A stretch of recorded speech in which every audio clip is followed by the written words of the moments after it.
علماء کی تحقیر نہیں ہونا چاہیے، علماء کی تعظیم ہونا چاہیے، ان کا احترام ہونا چاہیے. ٹھیک ہے ہر عالم اس مرتبے کا نہیں ہوتا ہے، ابھی جو فارغ ہوا ہے مدرسے سے بچہ اور وہ کوئی شیخ ہے ان کے برابر تو نہیں ہوگا، لیکن جب بھی عالم کے بارے میں کچھ برا بولنا ہو کسی بری مثال کو لے لیتے ہیں اور سارے علماء کو لپیٹ کے غلط بتا دیتے ہیں. تو یہ تو پروفیسر میں بھی ہوتا ہے، ڈاکٹروں میں چور نہیں ہوتے ہیں، ان میں دھوکہ دینے والے نہیں ہوتے ہیں، انجینئروں میں دھوکہ دینے والے نہیں ہوتے ہیں، ٹیچر بچوں کا استحصال کرنے والے نہیں ہوتے ہیں. ہر طبقے میں برے ہوتے ہیں، علماء سو بھی دنیا میں ہوتے ہیں. اس کا مطلب یہ کہ آپ سارے علماء کو برا بولیں گے؟ اس دور میں دنیاوی ذہن ہونے کی وجہ سے دینی علوم، مدارس، علماء اس کو بے قیمت بنا کے، اب کوئی آدمی کہے کہ بھائی مدرسہ ہے اس کے لیے تعاون کی ضرورت ہے، یا ایک مدرسہ ہے ہم ایک مدرسہ مت بناؤ، اسکول بناؤ، ابن تیمیہ مت بناؤ، نیوٹن بناؤ. آج ایک ذہن بنا ہوا ہے، بلکہ بعض اوقات ذہن یہ بنتا ہے کہ بھائی دینی علوم سے کچھ فائدہ نہیں ہے، کیا ترقی ہوتی ہے اس میں؟ دنیاوی علوم میں آدمی اچھا کمائے گا نا، ترقی کرے گا. تو آدمی دینی علوم کے بارے میں ناقدری کا اظہار کرتا ہے اور علماء کی تحقیر کرتا ہے. سلف کا طریقہ یہ نہیں ہے، اس پر جتنا بولا جائے کم ہے، بہت زیادہ اس پہ بولنا بھی مناسب نہیں لگتا ہے، پورا ہمارا وقت اسی میں ختم ہو جائے گا. لیکن یہ بہت بڑا مسئلہ ہے اس دور کا کہ دینی علوم اور اس کے حاملین اور اس میں لگے ہوئے لوگ، ان کو کیوں ناقدری کی نگاہ سے دیکھا جاتا ہے؟ صرف اس وجہ سے کہ وہ دنیاوی علوم سے دور ہیں. حالانکہ بعض اوقات ایسا نہیں بھی ہوتا ہے، لیکن ایک تصور بنا ہوا ہے کہ ایک عالم اس کو کچھ بھی معلوم نہیں ہوتا ہے، بس وہ دینیات میں ہی رہتا ہے. لیکن دنیا دار لوگ دیکھیے کتنے ٹیکنالوجی اور علم اور لینگویج اور نہ جانے فزکس، کیمسٹری، بایولوجی کتنے ایکسپرٹ ہوتے ہیں. تو یہ دنیا کا ذہن پر غلبہ ہونے کی وجہ سے تفضیل ہے، یہ ہماری دنیا پرستی کا انجام ہے، نتیجہ ہے کہ ہم اس طرح سے کر رہے ہیں.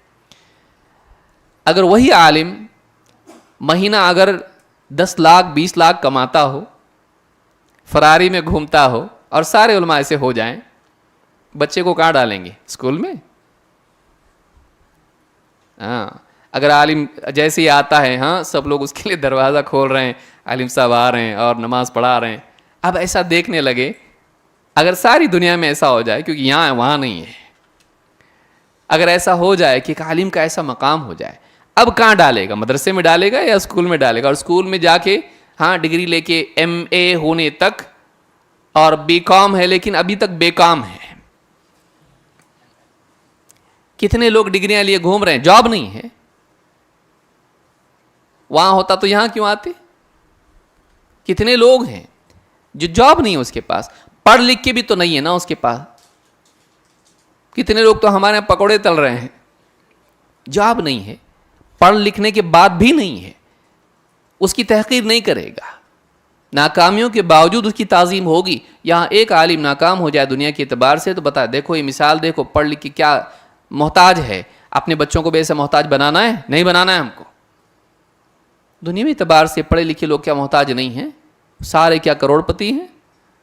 لیکن چونکہ ذہن میں دنیا دنیا دنیا ہے، یعلمون ظاہرا من الحیات الدنیا، بس دنیا کی ظاہری چیزوں کے بارے میں ہی یہ لوگ جانکار ہیں، حقیقت دنیا کی نہیں جانتے کہ دنیا گھٹیا ہے، آخرت اعلیٰ ہے. یہ بیماری، اس سے بچنا ضروری ہے. سلف میں یہ چیز نہیں تھی، سلف دینی علوم کی تعظیم کرتے تھے. اللہ کے نبی صلی اللہ علیہ وسلم علماء کا مقام بتاتے ہوئے فرماتے ہیں، لیس منا من لم یجل کبیرنا ویرحم صغیرنا ویعرف لعالمنا حقہ. وہ ہم میں سے ہے ہی نہیں جو ہمارے بڑوں کا اجلال نہ کرے، ان کی تعظیم نہ کرے، اور ہمارے چھوٹوں پر رحم نہ کرے، اور ہمارے عالم کا حق نہ جانے. امام احمد نے اس کو روایت کیا ہے اور حدیث حسن درجے کی ہے. جو ہمارے بڑوں کی تعظیم نہ کریں، جو عمر دراز ہیں، بزرگ ہیں، یا کسی اعتبار سے سماج میں مرتبے والے ہیں، ہمارے چھوٹوں کا کے ساتھ شفقت اور رحم کا معاملہ نہ کرے، بچے ہیں یا کمزور طبقہ سماج کا. اور ان دونوں میں دو ہی ہوتے ہیں، بڑے یا چھوٹے. اب کون بچہ ہے اس میں؟ عالموں کو کاٹ کے الگ سے بیان کیا گیا، اور ہمارے عالم کا حق نہ جانیں. معاملہ یہ ہے کہ قوم عالم پر اپنا حق سمجھتی ہے. آپ کو فون کیا اتنی مرتبہ آپ اٹھائے نہیں، آپ نے ایسا کیا، آپ لیٹ آئے, آپ نے فلاں چیز ایسی کی, وعدہ کیا, پورا نہیں کیا. آدمی عالم پر حق جتاتا ہے. رات میں 3 بجے میں نے آپ سے کہا بچے کا نام بتائیے, آپ نے بتایا نہیں, کل بتاؤں گا بولے بھول گئے. آدمی بعض اوقات علماء پر حق جتاتا ہے. حدیث بتا رہی ہے کہ علماء کا امت پر حق ہے. وَلَا يَعْرِفْ لِعَالِمِنَا حَقَّهُ, عالم کا حق نہ جانے, عالم کا حق جاننا چاہیے. علماء کا ہم پر حق ہے, ہم ان کا احترام کریں, ادب سے ان سے بات کریں, ان کی خدمت کریں, ان کے مقصد میں ان کے لیے وسائل اور سہولیات پیدا کریں. کتاب لکھ رہے ہیں, خطاب کر رہے ہیں, یا جو بھی تعلیم کا ذمہ داری نبھا رہے ہیں, میں آپ کے لیے کیا کر سکتا ہوں. ہماری مینٹالٹی کیا ہے, آپ ہمارے لیے کیا کر سکتے ہیں. وَلَا يَعْرِفْ لِعَالِمِنَا حَقَّهُ, جو اپنے اوپر عالم کا حق نہیں جانتا کہ میرے اوپر آپ کا کیا حق ہے. بلکہ بعض علماء نے کہا کہ والدین پر بھی مقدم ہے ایک اعتبار سے علماء کا حق, کیونکہ والدین کھانا پینا دیتے ہیں, ہم کو دنیا کی چیزیں بتاتے ہیں, دنیا کی سہولتیں فراہم کرتے ہیں, لیکن واقعی ہم کو دین سکھا کر ہم کو ایک دیندار انسان بنانے والا عالم ہوتا ہے. اسی لیے اللہ کے نبی صلی اللہ علیہ وسلم نے فرمایا میں تمہارے لیے باپ کی طرح ہوں, تم کو سکھاتا ہوں. عالم بھی باپ کے مقام پر ہوتا ہے, کیونکہ پیشاب پاخانے سے لے کے نماز سے لے کے ساری چیزیں عالم ہم کو سکھاتا ہے, جو باپ نے بھی نہیں سکھائی ہوتی ہیں. اور اس کا احترام نہ ہو, اس کی تعظیم نہ ہو, اس کا حق آدمی نہ جانتا ہو, یہ بہت ہی افسوس کی بات ہے. تو اس حدیث سے معلوم ہوتا ہے علماء کا ہم پر حق ہے. سلف علماء سے جڑنے کی تلقین کرتے تھے, علماء سے جڑے رہنا, ان سے کٹنا نہیں, ان سے علم حاصل کرتے رہنا, اپنے اوپر اعتماد نہیں کرنا, اپنے اوپر اعتماد نہیں کرنا. یہ بھی ایک چیز ہے کہ آدمی کہے آج تو ٹیکنالوجی کا دور ہے, گوگل پہ سرچ کرو مل جاتا ہے. اب تو گوگل کا ابا بھی آیا ہے, چیٹ جی پی ٹی, اے آئی, آرٹیفیشیل انٹیلیجنس, اور 50 قسم کے اس کے چیزیں ہیں. میں ہر ایک کا تعارف نہیں کرنا چاہتا ہوں. اب اس میں آدمی کہتا ہے عالموں سے پوچھنے کی ضرورت نہیں ہے, اس کو ٹائپ کر دو, اور ٹائپ بھی کرنے کی ضرورت نہیں. اب تو وائس میں بھی آدمی بولتا ہے, اور وہ سریلی آواز میں کبھی مرد اور کبھی عورت جواب دیتی ہے, آپ کی مرضی کس کی آواز آپ کو پسند ہے, اور وہ پورا جواب آپ کو دے رہا ہے. اب علماء کی ضرورت نہیں رہی. علماء کی ضرورت قیامت تک رہے گی. اللہ تعالیٰ نے کس سے کہا, چیٹ جی پی ٹی سے پوچھو, فَاسْأَلُوا أَهْلَ الذِّكْرِ إِن كُنتُمْ لَا تَعْلَمُونَ. یہ آیت کب تک ہے؟ چیٹ جی پی ٹی کے آنے تک ہے, اس کے بعد منسوخ ہو گئی. قیامت تک ہے. جاننے والوں سے پوچھو اگر تم کو نہیں معلوم, علم والوں سے پوچھو, علم والوں سے پوچھو اگر تم نہیں جانتے ہو. تو ہمیشہ زندگی کے معاملات میں جب بھی ہم کہیں جا کے پھنس جائیں, چاہے عقیدے کا معاملہ ہو, عبادات کا ہو, یا کسی اور معاملے میں, حلال و حرام و اخلاق و آداب, ان میں ہم کو علماء کی طرف رجوع کرنا چاہیے. یہ قیامت تک کے لیے اللہ کی طرف سے حکم ہے. کتابیں علماء کا بدل نہیں بن سکتی ہیں. کتابیں علماء کا سبسٹیٹیوٹ آلٹرنیٹیو نہیں ہیں. علماء ہیں, کتاب ہے. کتاب ایک دم جامد ہوتی ہے, وہ 10 بار آپ پوچھیں وہی بتائے گی. عالم آپ کی حیثیت اور آپ کی ذہنیت اور آپ کی سوچ کی پہنچ کہاں تک ہے وہ دیکھ کے آپ کو اتنا ہلکا کر کے سمجھائے گا, وہی بات سمجھائے گا, لیکن آسان کر کے بتائے گا آپ کو. کتاب نہیں کر سکتی ہے. بلکہ بعض اوقات آدمی کتاب پڑھ لیتا ہے اور ایک نقطہ غائب ہو جاتا ہے تو کہیں کا کہیں پہنچ جاتا ہے. حدیث میں کیا ہے؟ الحبۃ السوداء فیہ شفاء من کل داء الا السام. کالا بیج, کلونجی جس کو کہتے ہیں, اس میں شفا ہے ہر بیماری سے سوائے موت کے. السام, موت. ایک نقطہ بڑھ گیا. الحیۃ السوداء, پرنٹنگ میں مسٹیک ہو گئی یا مکھی آگے بیٹھ گئی تھی کتاب کے اوپر, ایک نقطہ بڑھا کے چلی گئی, اس کی مرضی. الحیۃ السوداء, کالا سانپ, فیہ شفاء من کل داء, اس میں شفا ہے ہر بیماری سے. باوضو پڑھ رہا ہے یہ, سوائے موت کے. بتائیے اب کالا سانپ یہ کاٹ کے کھائے گا نہیں تو کیا کرے گا؟ تو یہ کتاب ہے. لیکن عالم جو سینوں سے علم نقل ہوتا ہے, سن کے ایک استاد سے شاگرد سنتے آیا, استاد نے سمجھا یہ حدیث ایسی ہے. تو یہ جو علم آتا ہے, کتاب پرنٹنگ مسٹیک اس میں ہو سکتی ہے اور ہوتی ہے. تو آدمی علماء سے جب علم حاصل کرتا ہے اس کے علم میں استحکام ہوتا ہے. اور عالم بعض اوقات آپ دیکھیے کتابوں میں پرنٹنگ مسٹیک ہوتی ہے, کبھی زیر زبر کی غلطی ہوتی, کبھی نقطوں کی غلطی ہوتی, کبھی الفاظ کا ہیر پھیر ہوتا ہے. عالم اس کو یاد ہوتا ہے, بتاتا ہے وہ ایسا نہیں ایسا ہے, کتاب میں چھپا ہوا ہے لیکن یہ ایسا نہیں, یہ پرنٹنگ مسٹیک ہے. کتاب خود نہیں بتاتی ہے یہ پرنٹنگ مسٹیک ہے, یہ عالم بتاتا ہے. لہذا علماء کی ضرورت قیامت تک رہے گی. اللہ کے نبی صلی اللہ علیہ وسلم فرماتے ہیں, صحابہ سے آپ نے فرمایا, مہلن یا قوم بہذا اہلکت الامم من قبلکم, اے قوم ذرا رکو, یہی وجہ ہے کہ پچھلی قومیں ہلاک ہوئیں. کیسے؟ باختلافہم علی انبیائہم, اپنے نبیوں سے اختلاف کرنے کی وجہ سے, وضربہم الکتب بعضھا ببعض, اور کتابوں کی باتوں کو, اللہ کی نازل شدہ کتابوں کو ایک حصے کو دوسرے سے کانٹرڈکٹ کرنے کی وجہ سے, اس کے اندر تضاد پیدا کر کے اس کے بارے میں شک میں پڑنے کی وجہ سے ہلاک ہوئی. یہ بات تو ٹکرا رہی اس سے, اس طرح کے مزاج کی وجہ سے ہلاک ہوئی ہے. ان القرآن لم ينزل يكذب بعضه بعضا بل يصدق بعضه بعضا, قرآن اس طور پر نازل نہیں ہوا کہ قرآن کا ایک حصہ دوسرے کی تکذیب کرے, اس کو جھٹلائیں, بلکہ قرآن اس طور پر نازل ہوا ہے کہ قرآن کا ایک حصہ دوسرے حصے کی تصدیق کرتا ہے, اس کو صحیح بتاتا ہے, اس کو سچا ثابت کرتا ہے. تو آپ نے فرمایا فما عرفتم منہ فاعملوا بہ, تو قرآن کی جو باتیں بالکل واضح طور پر تمہاری سمجھ میں آئیں اس پر عمل کرو. تھوڑا سا آگے ہو جائیں, آنے والوں کے لیے جگہ بنائیں تاکہ ان کے سننے میں آپ بھی شریک ہو جائیں ثواب کے اعتبار سے.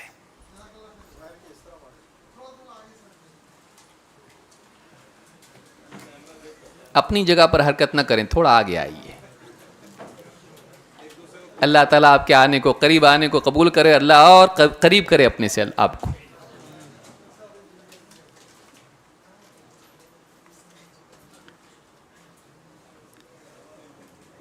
تو اللہ تعالیٰ نے فرمایا فما عرفتم منہ فاعملوا بہ, قرآن کی جو بات تمہاری سمجھ میں آ جائے اس کے مطابق عمل کرو, اور اگر نہ سمجھے تو کہا وما جہلتم منہ فردوہ الی عالمہ, اور قرآن کی جو بات تمہاری سمجھ میں نہ آئے یا تمہیں معلوم نہ ہو تو قرآن کی اس بات کو قرآن کے عالم کے سامنے پیش کرو.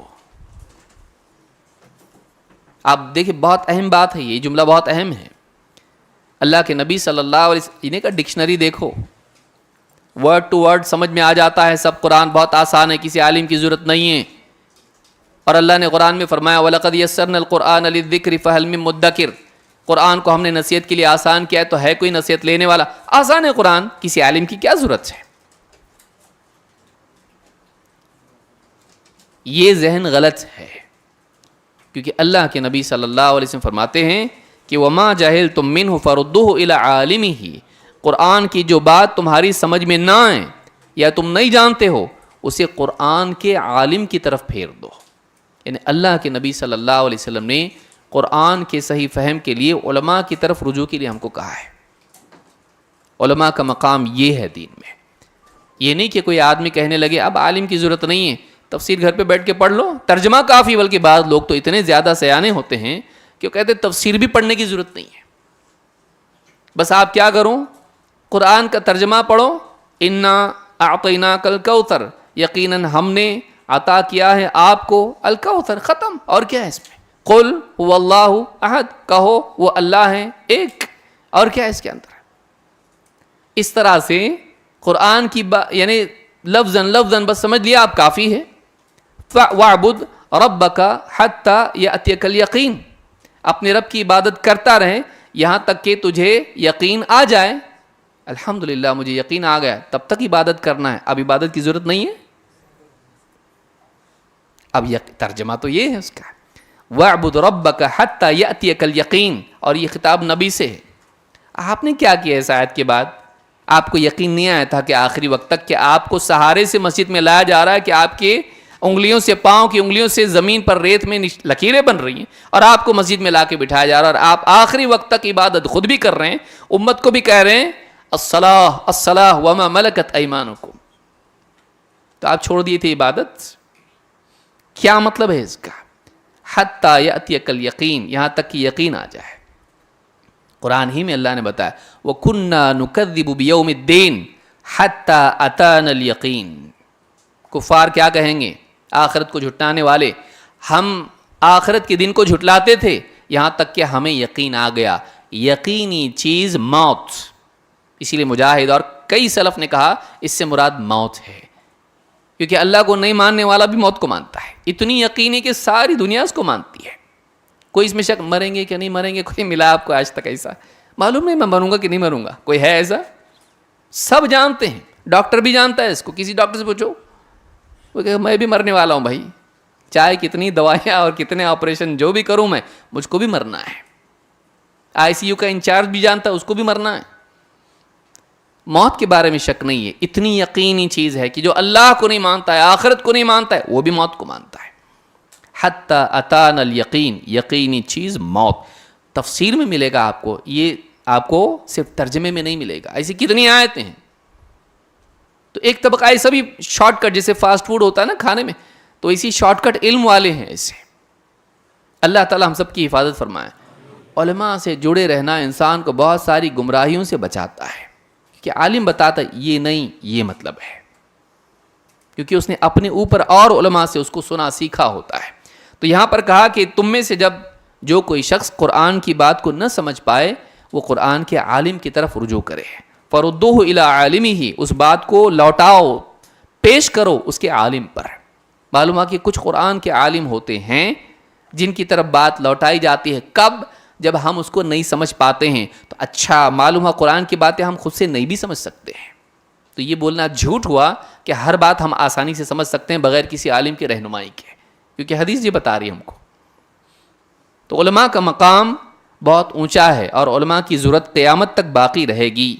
جیسے ہی علماء دنیا سے جائیں گے، دھیرے دھیرے گمراہی اپنے پر پھیلانا شروع کرے گی.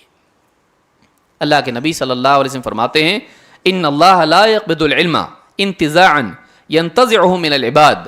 اللہ تعالیٰ علم کو یوں ہی نہیں اٹھائے گا کہ بندوں سے چھین لے. ولكن يقبض العلم بقبض العلماء، بلکہ اللہ تعالیٰ علم کو اٹھائے گا علماء کے اٹھانے سے. حتى اذا لم يبق عالما اتخذ الناس رؤوسا جهالا، یہاں تک کہ جب عالم باقی نہیں رہے گا علاقوں میں، بستیوں میں، لوگ کیا کریں گے؟ جاہلوں کو اپنا سردار بنائیں گے. اور فَسُئِلُوا فَأَفْتَوْا بِغَيْرِ علم، ان سے سوالات پوچھیں گے اور وہ بغیر علم کے فتویٰ دیں گے.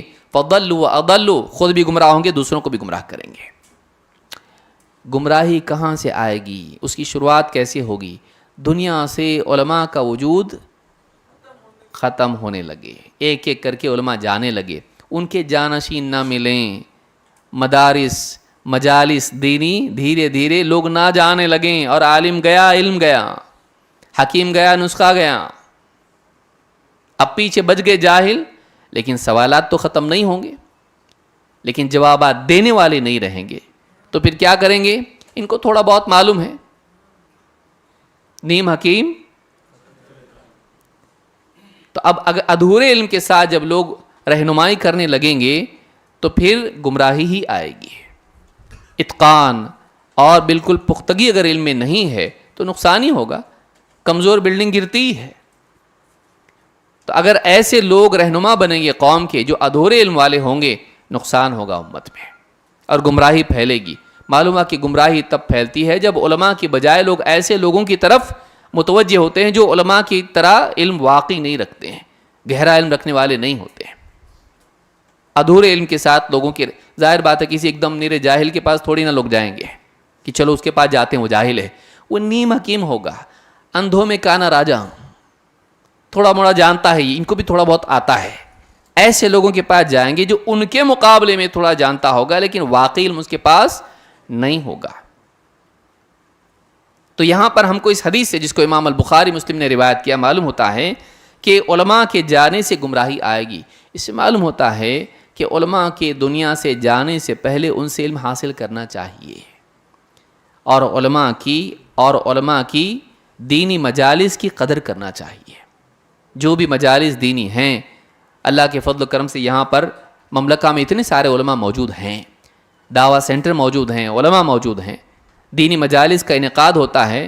ہم اپنی دنیا میں کھو کر ان دینی مجالس کو اور ان معلمین کو ہم ان سے دور نہ ہوں، اور ان کو ہم عیبدار سمجھ کے ان سے دور نہ ہوں، ان کی ناقدری نہ کریں، بلکہ ہم سستی بھی نہ کریں، بلکہ ان مجالس میں پہنچیں. بعد میں سن لیں گے، ڈاؤن لوڈ کر لیں گے، پڑھ لیں گے، نہیں ہوتا نہیں ہوتا. جو کام ٹل گیا وہ ٹل گیا. کوشش کر کے جب آدمی دینی مجالس میں آتا ہے تو اس کے سننے ہی سے نہیں، اس کے لیے جو وہ محنت کرتا ہے، ڈیڈیکیشن اس کا ہوتا ہے، اس کا بھی ہدایت میں دخل ہوتا ہے. والذین جاہدوا فینا لنہدینہم سبلنا. جو لوگ ہماری راہ میں مجاہدہ کرتے ہیں، یقیناً ہم انہیں کیا کرتے ہیں؟ اپنی راہوں کی رہنمائی عطا کرتے ہیں. ہدایت کا مدار مجاہدے پر ہوتا ہے. اسی لیے یحییٰ ابن ابی کثیر رحمہ اللہ فرماتے ہیں، امام مسلم نے اپنی صحیح میں اس کو ذکر کیا ہے، کہتے ہیں کہ لا یستطاع العلم براحت الجسم. علم جسم کی راحتوں اور سہولتوں سے حاصل نہیں کیا جاتا. پورا کمفرٹ مجھ کو چاہیے اور پھر میں علم حاصل کروں، نہیں، اس کے لیے مجاہدہ کرنا پڑتا ہے، اور سلف کی زندگی میں دیکھنے ملتا ہے. ابن عباس ایک حدیث کے لیے صحابہ کے گھروں پر جاتے، جب وہ آرام کر رہے ہوتے باہر دروازے کے اوپر چادر بچھا کے بیٹھے رہتے، اور ہوا چل رہی ہوتی اور گرم ہوا لو ان کے چہرے پر لگتی، تھپیڑے ہوا کے لگتے، مٹی ریت اور کنکریاں منہ پہ لگتی رہتی، بیٹھے رہتے. جب اپنے گھر سے باہر نکلتے، کمرے سے نکلتے باہر، تب جا کے ان سے حدیث پوچھتے. وہ کہتے کاش آپ بتا دیتے، میں آتا آپ کے پاس. کہتے نہیں، میں زیادہ حقدار تھا کہ آپ کے پاس آؤں. العلم یؤتی ولا یأتی. علم کے پاس جانا پڑتا ہے، علم خود چل کے نہیں آتا ہے. لیکن ہم لوگ کیا کرتے ہیں؟ ہم لوگ علم کی اور علماء کی ناقدری کرتے ہیں. علماء کے پاس جانا، ان کی مجالس میں بیٹھنا، ان سے سیکھنا، ان کے اخلاق کو دیکھنا اور اپنے بچوں کو ان کے ساتھ جوڑنا کہاں ہے؟ نہیں ہے. دینی مجالس میں کتنے بچے ہمارے بھیجتے ہیں ہم لوگ، لیکن اسکول میں اگر ڈانٹ دے ٹیچر، بچہ آپ کا میتھس میں کمزور ہے، اچھا ایکسٹرا کلاس اس کے لیے لگائے گا.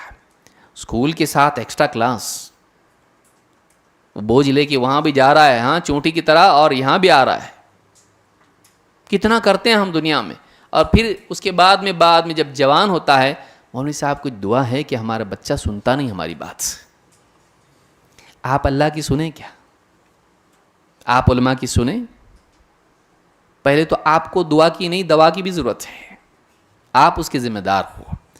دنیا دنیا دنیا کرتے کرتے دینی علوم سے اپنے بچے بچیاں ہم ان کو دور رکھتے ہیں، اور بعد میں جب بگاڑ آتا ہے تو ایک کوئی دعا لکھ کے دے دو تاکہ اس کے پڑھ کے پھونک دینے سے وہ سیدھا ہو جائے.